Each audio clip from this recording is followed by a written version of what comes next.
Alright guys, welcome back to the channel. This is going to be another update video on my status of the Squaredrop tiny camper or teardrop camper. Again, this is a camper pod.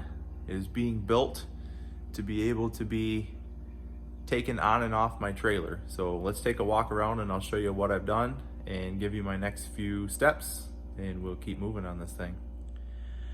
Alright, so the obvious change that you see from the last time that I posted a video is this thing is all white now. So what this is an exterior grade house primer. The guy that I'm copying on his design used the similar method of multiple coats of house primer followed by multiple coats of Raptor liner. So I have my Raptor liner. It's arrived with the color packets and ready to go. So as you can see, I've removed all of the exterior fixtures. There's a porch light that goes there. I've taped off the exterior receptacles and taken out, let me look in the window here. I've taken out the fan, and I'm gonna be closing up all of these openings so that when I spray this, I don't have to worry about overspray on the inside. As you can see, the inside's pretty much done. I think we're gonna paint the walls perhaps. But yeah, the ceiling looks nice. All the light fixtures are in. I'll pause right here and show you a picture of what those look like when they were turned on.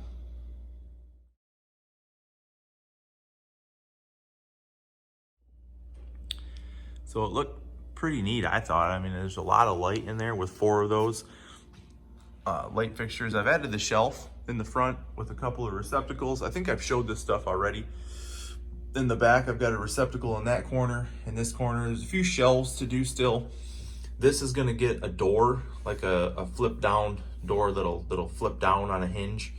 But that'll be a enclosed storage compartment up there for just stuff in the inside the cabin area here.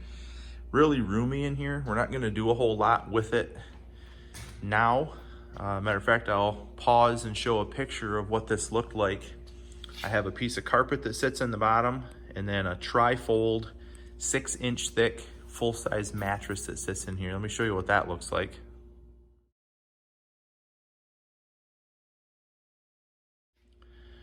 So that showed it in the folded up position. So the reason that we did this, again, just to remind everybody, I made the camper this tall so that we could fold the tri-fold mattress up into basically a sitting position, and there's enough room for full-size people to sit in here. And as a matter of fact, in bad weather, you know, we could get all 5 of us inside of here to just kind of hunker down if we had a bad thunderstorm or something. So other things that I've accomplished. So remember, the bottom side of this is out of treated lumber, and the whole box is bolted to this treated lumber frame, and this frame is going to act as a skid when I pull it up on and off the trailer. So I fabricated this, and I'll show you here. Pardon me for a second. I'm just going to lay this down here, but you can see I fabricated this bar that's going to attach this end and this end to basically the inside parts of this with big lag bolts, and I'll be able to put a strap around that to my winch on my ATV. I've also fabricated this hitch mount right here. Let me put this into position, pause the video, and I'll come right back. Okay, so it's not exactly in position, but you get the idea. Now I'm standing at the back of the trailer. You can see my front one up there. This hitch is gonna mount the same way. It's gonna mount up and under here and here with lag bolts into the 4x6s. This one also has 4 bolt holes to that 2x4 cross member back there. So if I put any weight on this thing, like bikes or something, and it wants to push down on it, it'll keep it from twisting. That should be really secure. But the entire substructure, and I should mention, I'll be able to put a hitch ball in here, and to pull this off of my trailer, I'll be able to winch from that hitch ball. So all of my winch points and pull points are pulling on the subframe of the unit, not the box of the camper, which I thought might damage the, you know, the joints everywhere, maybe crack the finish or whatever. So let's take a quick peek at what we got going here. So in the back, which is normally called your galley, mine's not really a galley, it's more of a storage area. The door cutout, I think I've showed you the door in a previous video. It's gonna come together nice when this is finished and I can actually put the doors on. But we've got, I'm gonna try to do this one-handed, pardon me. We've got two large areas, and I put the cooler in there just to show you kind of how big I made this. So I can fit a cooler here or here. I threw the propane tank in there. That's the propane tank I'm gonna use for my cook stove.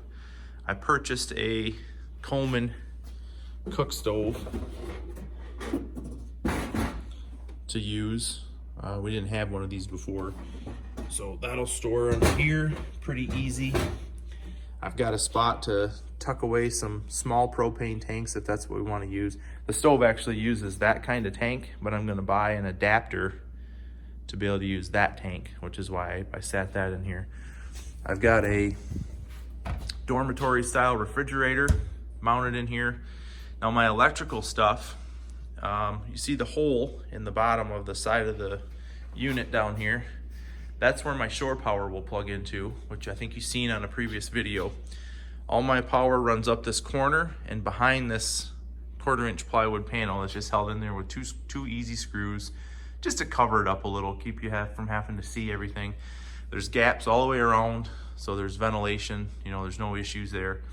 My refrigerator, the cord obviously comes up the back and it'll just plug in right behind this piece of plywood. So that's gonna be pretty slick. I'm looking at awning options. We're leaning towards an ARB style 8-foot by 8-foot awning, which would give us probably this side of the camper. You know, from here to that point right there is about 7 feet. So if I got the 8-footer, it would extend far enough to cover that door, obviously, in the window and a whole bunch of the side area here. So I think we're gonna go with something like that. More to come there. Yeah, sorry, let me turn over here. This thing right here with the beehive box sitting on it, this is the mattress. And then I've got my piece of carpet somewhere, yep, right here. That sits on the inside. This black container or bag right here, that has a camp stove in it. Or not, I'm sorry, not a camp stove. It's like an outdoor kitchen area table thing that we're gonna put our camp stove on. Sorry about that. Just came across that recently, kind of a neat find. I think it's gonna work really nice for us. So, next steps. So the next steps are, today is Tuesday. It is, I don't know, the second week of May. It's right after Mother's Day, 2021. And I've got, you can look in the background back here. I got the big, where is it, right there? Big air compressor set up with a hose reel set up. And I'm gonna get this thing on a trailer, get it out in the yard or in the driveway so that I can spray that Raptor liner on there. And that's the biggest next step right here. The weather is looking good for that Friday. It's gonna be light winds and nice warm weather, so I don't have to worry about, you know, having any issues with the spraying. Let me show you the kit that I got. So this is the Raptor Liner Kit that I got. I bought the 8-liter setup. So each one of these is, I think it's a liter bottle or a quart bottle or something, but there's 8 of them. 2 bottles of hardener. The color does not come with it, but I bought enough color to go in each one of these. Now my plan is I'm gonna spray all the way around this camper. The bottom underneath doesn't have to be colored. I'm gonna leave that, whatever, you know, black color this is, you know, whatever this is, coming out of here without the color, because it doesn't matter, you're not gonna be able to see it. So that means that probably 2 of these I'm not gonna use, and probably 2 of these will be used to coat the bottom in several coats. When I get to the exterior, I expect to have to use basically all 8 on the exterior, so I'll probably have to buy 2 more of these, which means I'll be able to use all 8 colors. This thing comes with a spray nozzle, but I should be clear, it does not come with this regulator. So in reading on this, it comes with the spray thing with the little nozzle in this, and these are supposed to screw right onto the bottle. So that should be really easy to do. I'm thinking, I've watched some YouTube videos, but I purchased, or I had this air connector down here, and I went and bought this thing from Harbor Freight for like $5. And just a simple regulator that you set your pressure. It's supposed to be, I've seen anywhere from 40 to 80 pounds. My air compressor set point is like 140 pounds or something, so I have to regulate that down to a reasonable spraying pressure. And I think I'm gonna start at probably 50 pounds and just see what the texture looks like on the spray. But anyway, I'm pretty excited to move forward with this. I hope you guys are enjoying watching the videos as everything comes together. Plan for today, we're gonna take and spray paint this and fit it up in here. And I'm not gonna mount this or the front one until the coating, the Raptor lining is done underneath, because I don't wanna have to spray around it. And additionally, I think I'm gonna take some of this liquid nail stuff. I'm gonna take this and go around all of the seams where the bottom frame meets the box. I'm gonna basically caulk all those seams so no water can get in there. And the reason I'm using the liquid nails instead of like a silicone or something is because I'm gonna Raptor line right over top of it. And the liquid nails, the construction adhesive, is going to set up hard. It's not gonna be flexible or pliable like a silicone would. So we should be able to Raptor line right over top of that and be good to go. But I'm very pleased so far with the primer. I've got primer in all the seams, and she's sealed up pretty good. I'm pretty happy with everything. So I guess that's it for this video. I'll end it by saying thank you guys for watching and supporting the channel, and we'll see you on the next one.